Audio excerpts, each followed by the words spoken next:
chez IE, qui est quand même un acteur académique très intéressant. Ils ont fait des sondages auprès des designers de produits, d'accord, surtout sur la partie technique, hein. Pas le designer comme Philippe Stark, quoi, mais sur la partie technique, pour voir un petit peu là où c'était compliqué au niveau des puces et qu'est-ce qu'ils pensaient faire. Et la solution qui ressort de ces questionnements, c'est que la majorité des entreprises sont dans une phase de repenser le design de leurs produits, surtout sur la partie électronique, pour économiser des composants ou pour mutualiser certains composants. Ça, c'est quelque chose de très très intéressant parce que ça matche bien tout ce que je vous dis souvent. C'est-à-dire qu'à chaque fois qu'il y a une crise, on essaye après de faire un petit peu de l'optimisation avec cette crise.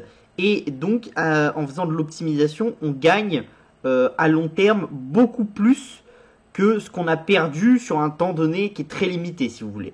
Donc déjà, il faut un petit peu comprendre là où c'est très compliqué.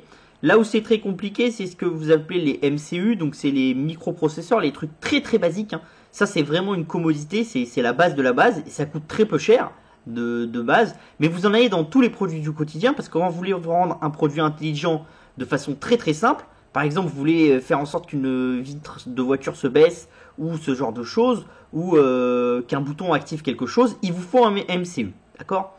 Donc c'est quelque chose de très très simple, mais il vous en faut très fréquemment, et c'est ça qui est le plus touché. Alors pourquoi c'est touché? Pour deux raisons. Parce que du coup, comme c'est peu cher, vous n'avez pas d'intérêt à le produire. Les gens préfèrent mettre leurs outils de production sur des choses un peu plus haut de gamme, dans un moment de tension. Et parce que il y a un second problème. Le second problème, c'est quoi? C'est que ces MCU, entre guillemets, c'est pas très rentable pour les TSMC, les Samsung de les faire. Donc c'est surtout des produits qui sont produits en Chine et par des entreprises qui souvent, elles ont 5% du marché, 4% du marché. C'est des choses sur lesquelles souvent on bâtit des nouveaux produits, c'est-à-dire on a un MCU de base et puis on ajoute un petit truc et ça fait quelque chose. Et donc c'est dilué dans un environnement de fournisseurs qui est considérable. Et du coup c'est très compliqué parce que ces fournisseurs-là, ils n'ont pas la capacité d'augmenter les cadences, ils n'ont pas forcément la capacité d'obtenir du produit. C'est-à-dire quand vous voulez faire des MCU, il vous faut quand même des matières premières, ce genre de choses. Et quand vous appelez TSMC, c'est facile d'aller voir des mineurs ou des brokers de métaux pour aller récupérer ce dont vous avez besoin. Quand vous êtes une plus petite société, ça devient très vite beaucoup plus compliqué et vous pouvez être mis face à des prix abusifs parce que vous n'avez d'accès au marché qu'à travers des revendeurs. Et comme ces revendeurs prennent une marge, forcément vous pouvez être dans un effet prix qui peut être considérable, d'accord? C'est un peu ce que vous voyez dans le monde de la construction. Si vous êtes un acteur comme Bouygues, Eiffage et compagnie, les prix du matériel a monté de manière assez importante. Mais si vous êtes un tout petit artisan local, vos prix ont augmenté de manière beaucoup plus importante que chez Eiffage et Bouygues. Pourquoi? Parce qu'en fait, vous passez par des revendeurs qui ont du coup du mal à valoriser leur stock. Et quand vous vous dites que un produit peut monter de 100% mais baisser de 50%, la seule manière pour vous de le rentabiliser dans votre stock, c'est de vendre avec une marge qui est un peu plus importante qu'avant, parce que du coup, vous stabilisez votre ratio de risque, parce que vous margez un petit peu plus, et même si vous avez une problématique d'un effet prix sur votre stock qui peut être assez violent, vous le passez dans votre marge. Et donc ça, c'est ce qui fait que dans beaucoup de secteurs à l'heure actuelle, vous avez des inflations qui sont très très fortes, parce que quand vous êtes, quand vous voulez du ciment ou des choses comme ça, mais en très petite quantité, vous avez aucun intérêt à avoir quelqu'un qui va vous le vendre. Il préfère vendre à des Bouygues et tout ça et avoir une vision très long terme. Donc là, vous êtes obligé de l'acheter à des revendeurs, des grossistes. Et ces grossistes-là, quand ils l'achètent en gros à Lafarge et compagnie, ils savent pas s'ils vont être capables de le revendre.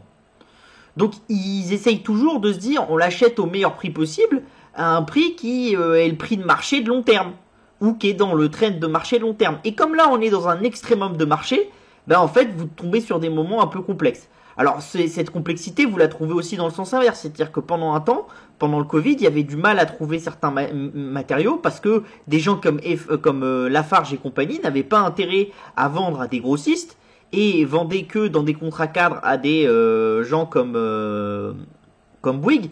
Pourquoi? Parce que vendre à un grossiste, ça se faisait au prix du marché qui était beaucoup trop bas et du coup n'avait pas d'intérêt. Et là, le grossiste, par contre, il avait intérêt à acheter en masse parce qu'il savait qu'il achetait à un tel prix qu'entre guillemets, tant qu'il pouvait se permettre de stocker et qu'il pouvait se permettre de faire exploser son BFR, bah, le grossiste, il avait intérêt à gagner de l'argent là-dessus. Là, c'est l'effet inverse qui se passe. Et donc cet effet inverse, il peut être très très violent parce que entre le moment où vous allez payer votre matière, le moment où vous allez encaisser, bah du coup ça fait exploser votre BFR, ça fait exploser votre risque, et du coup bah vous avez beaucoup de grossistes qui peuvent être en très mauvaise posture. Alors pour le moment les grossistes sont plutôt en bonne posture, pourquoi et ça c'est across the economy, hein. C'est-à-dire que c'est pas que dans le monde des semi-conducteurs, c'est le fait que comme vous êtes dans un moment d'inflation, vous avez une capacité des revendeurs d'être un peu au-dessus de l'inflation et de la driver. Donc, c'est-à-dire que quand ils achètent 50, ils essayent de vendre 80. Et ça fait monter le prix du coup du producteur à 60. Et puis après, ils vendent à 90 et tout. Mais il arrive un moment où vous êtes sur un plafond. Et ça, c'est assez dangereux. Vous le voyez aussi très bien, c'est dans le monde des voitures d'occasion. C'est-à-dire que vous commencez à avoir des concessionnaires qui refusent d'acheter des voitures d'occasion. Pourquoi? Parce que les prix sont devenus tellement chers que vous avez des concessionnaires qui vous disent ouais mais moi je vais me retrouver avec votre voiture dans mon parc et si j'arrive pas à la vendre rapidement, le marché peut se retourner et à ce moment-là je vais me faire aligner sur mon BFR et en plus sur la valorisation de mes objets. Donc ça devient très compliqué. Donc c'est un truc que vous avez beaucoup dans les MCU parce que vous êtes sur un marché très explosé, ce genre de choses. Après vous avez logique et programmable, discrete and optoelectronics. Là c'est pareil. Optoelectronics, pourquoi est-ce que vous avez vraiment des problèmes? Bah parce que vous êtes sur des choses qui sont, encore une fois, avec des acteurs qui sont très diversifiés, de petite taille, et du coup, bah, c'est assez compliqué. Après, vous avez passive, memory, analogue et interconnect. Là, vous êtes sur des acteurs qui sont plutôt des acteurs un peu plus solides. Vous commencez à voir les Intel, les ASML, les Samsung et tout ça dans ces acteurs-là, hein, d'accord? Donc ça, c'est des choses qui sont intéressantes. Pour ceux qui sont intéressés aussi par le secteur des semi-conducteurs, hein, un peu plus, vous voyez que c'est intéressant aussi de savoir ça, parce qu'en sachant ça, vous savez plus ou moins où est-ce qu'il va falloir investir dans le futur. Donc vous pouvez vous dire que par exemple, si vous avez un acteur qui installe des lignes de production de MCU, d'habitude c'est des lignes de production avec quand même un intérêt assez faible, d'accord, parce que ça marche assez peu, mais là il y a il y a une telle hausse des prix que vous pouvez vous retrouver avec énormément de personnes qui vont commander des lignes de production pour répondre à l'offre du marché. Parce que ça devient très intéressant de répondre à l'offre du marché. D'accord? Et cette technique vous montre aussi autre chose, c'est que les premières entreprises qui ont commencé à redesigner leurs produits ont des capacités de produire qui sont bien meilleures que les autres. Celles qui ont des capacités à avoir plusieurs fournisseurs en parallèle, ce genre de choses, ont des capacités à offrir des productions bien meilleures que les autres. Donc ça vous montre aussi que dans une entreprise, c'est important de bien comprendre ce genre de choses, parce que si vous êtes avec une entreprise agile qui a tout de suite été capable de redéfinir la manière dont elle allait produire un produit, bah vous avez un avantage concurrentiel par rapport aux autres qui n'ont pas réussi encore à le faire. D'accord? Et donc ça, c'est des choses qui sont importantes en tant qu'investisseur. Alors, je suis d'accord avec vous, c'est pas forcément facile de le savoir, mais il faut discuter avec les managements. En discutant avec les managements, vous arrivez à avoir un peu des informations là-dessus. Est-ce qu'ils ont réussi à trouver des nouveaux prestataires, ce genre de choses. Et ça, c'est des choses qui peuvent être intéressantes. Déjà, ça peut être intéressant à court terme parce que ça veut dire qu'ils vont avoir une capacité de production plus grande que d'autres. Et ça peut même être intéressant à long terme parce que le fait d'avoir redesigné vos produits, ce genre de choses, comme le montre un peu le papier de Spectrum, c'est que vous vous retrouvez avec des gens qui disent qu'en fait, ils ont été capables de réduire le nombre de composants utilisés dans leurs produits par 15 ou 20%. Donc ça, à l'heure actuelle, vous ne voyez que le côté on peut produire. C'est-à-dire avant, on n'avait pas la capacité de produire parce que voilà, on n'avait personne pour nous fournir. Maintenant, on peut produire parce qu'on a moins de composants dedans. Mais à long terme, il faut que vous voyez une chose, c'est qu'avant, quand il y avait 100 composants dans votre item et que maintenant il y en a plus que 80, bah ça veut dire qu'entre guillemets, si la valeur est respectée et que vous n'êtes pas passé à des composants très haut de gamme, là où avant vous aviez des composants bas de gamme, mais juste des substitutions ou des composants qui arrivent à faire les deux choses, là où avant vous aviez deux composants différents, ce qui est ce que la plupart des acteurs ont dit à Spectrum, c'est-à-dire regrouper certaines actions dans un seul composant au lieu d'en avoir plusieurs, bah ça veut dire qu'à long terme, bah vous faites des économies de coûts. Pourquoi? Parce que là où vous aviez 100 composants, vous n'en avez plus que 80. Et donc ça, c'est driver d'optimisation, et l'optimisation est driver de déflation.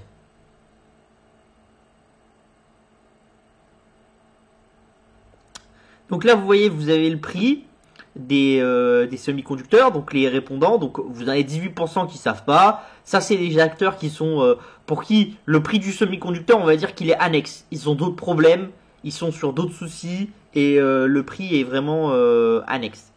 Vous avez 2% qui sont en diminution de 10%, d'accord?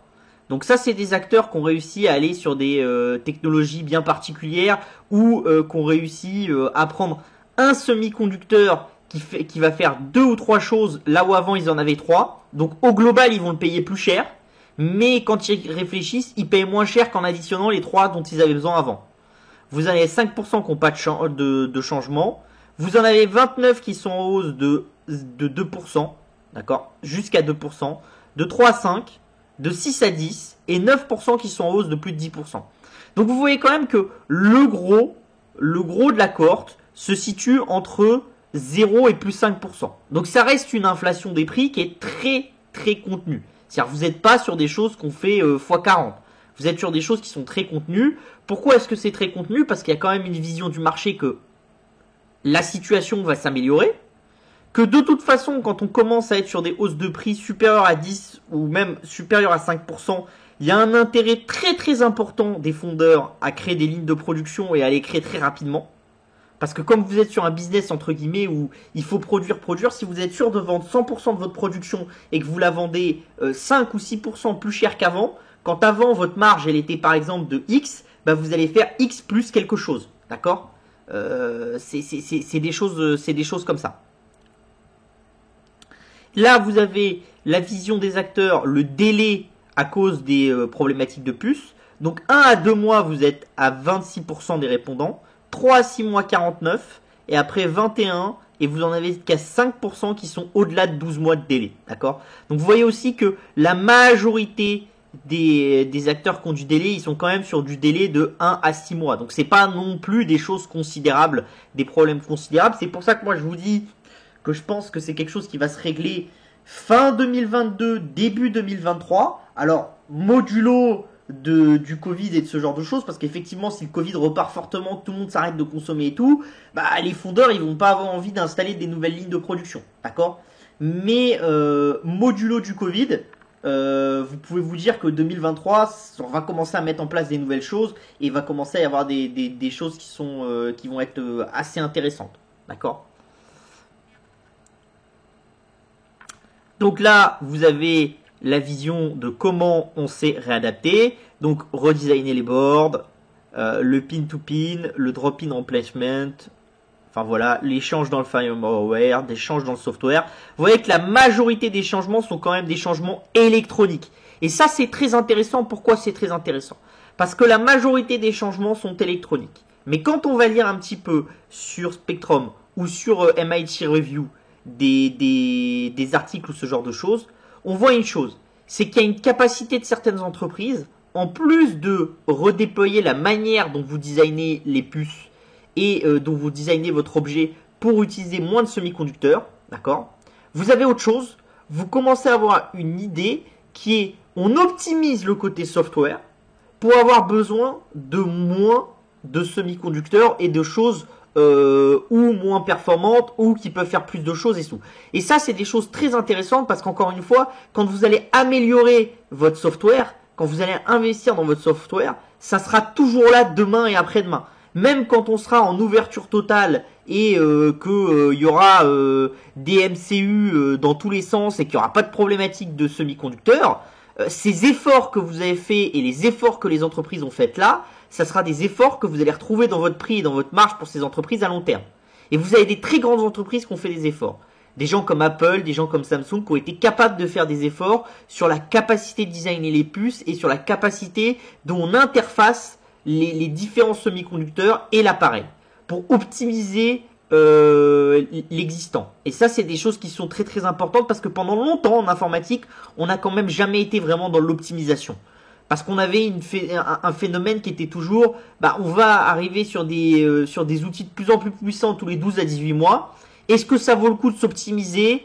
Pas forcément, parce que s'optimiser, ça prend du temps, ça coûte de l'argent, ça coûte des talents.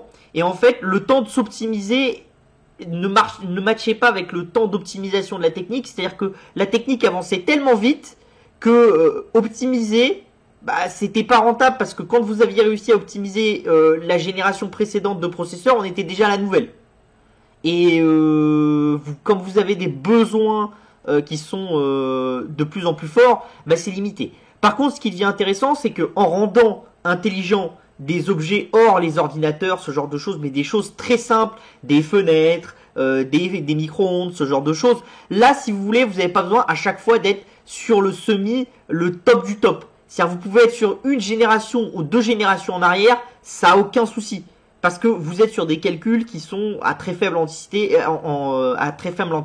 ce genre de choses, et vous voulez faire des choses très basiques. Donc là, c'est un peu différent. Et tout ce travail de nouvelle optimisation, c'est des choses qui sont intéressantes. Et vous le voyez aussi à travers ce qu'on appelle les design manufacturers au niveau des puces. Donc vous voyez avec ARMS, vous le voyez avec Cadence Technologies, et tous ces acteurs qui ont commencé à avoir des cours de bourse qui ont beaucoup augmenté depuis les années 2012-2013. Pourquoi est-ce que ces cours de bourse ont beaucoup augmenté? Parce qu'en fait, là où avant, on designait des puces pour des ordinateurs, pour des téléphones, et en fait, tous les 18 mois, il faut repartir sur une nouvelle gamme, parce que ceci, cela, en fait, quand vous faites des objets du quotidien, un pèse-personne connecté, ce genre de choses, vous n'avez pas besoin d'être à chaque fois dans l'ajout d'une nouvelle technique. Vous êtes sur des cycles produits qui ont plutôt 3-4 ans. Donc à ce moment-là, il peut y avoir un intérêt d'optimiser le produit au niveau des semis, parce que ça dure plus longtemps qu'un ordinateur, et vous passez pas votre temps à être sur des nouvelles gammes avec des nouvelles cartes graphiques ou ce genre de choses. Donc ça, c'est intéressant, et ça, c'est vraiment un point clé pour le futur. Plus on va utiliser des semi-conducteurs traditionnels, donc des MCU, ce qui monte le plus en utilisation ces derniers temps, donc des très bas niveaux, plus ce phénomène d'optimisation sera important. Parce que plus vous allez rester longtemps avec ces petits appareils. D'ailleurs, vous le voyez, un secteur où vous le voyez bien, c'est le secteur de l'automobile. Les constructeurs qui sont les plus à même de produire en ce moment, c'est les constructeurs qui ont un taux d'utilisation de semi-conducteurs le plus faible possible par véhicule. Et ça ne veut pas dire que parce que vous avez un taux le plus faible, votre véhicule il n'est pas connecté et qu'il n'est pas intelligent. Ça n'a rien à voir. Mais c'est la manière dont vous avez designé. Et vous avez beaucoup d'acteurs, surtout des acteurs américains comme General Motors, ou des acteurs européens qui ont empilé des équipementiers dans tous les sens.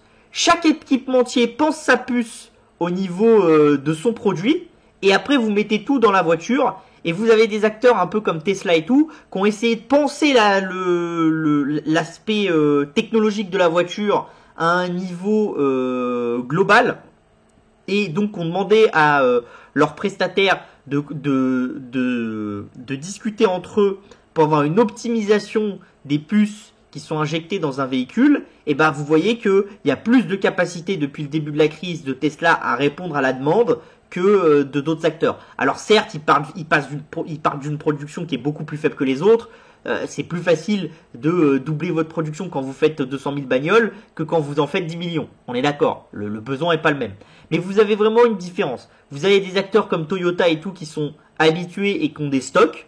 Donc ça, c'est des gens qui ont toujours pensé qu'il y aurait un jour une crise et qu'il fallait stocker. Et vous avez des acteurs qui sont dans l'ultra optimisation comme Tesla. Et après, vous avez tous les autres acteurs qui sont plutôt au milieu. D'accord? C'est deux extrémums un peu importants. Et donc ça, c'est intéressant de le comprendre. Plus vous faites appel à un nombre important de sous-traitants, plus vous pouvez être sous-optimisé dans la création de votre produit. Donc ça, c'est des choses sur lesquelles il faut vraiment travailler. Et plus votre gamme est large, plus votre société est complexe, plus c'est difficile. Plus c'est difficile.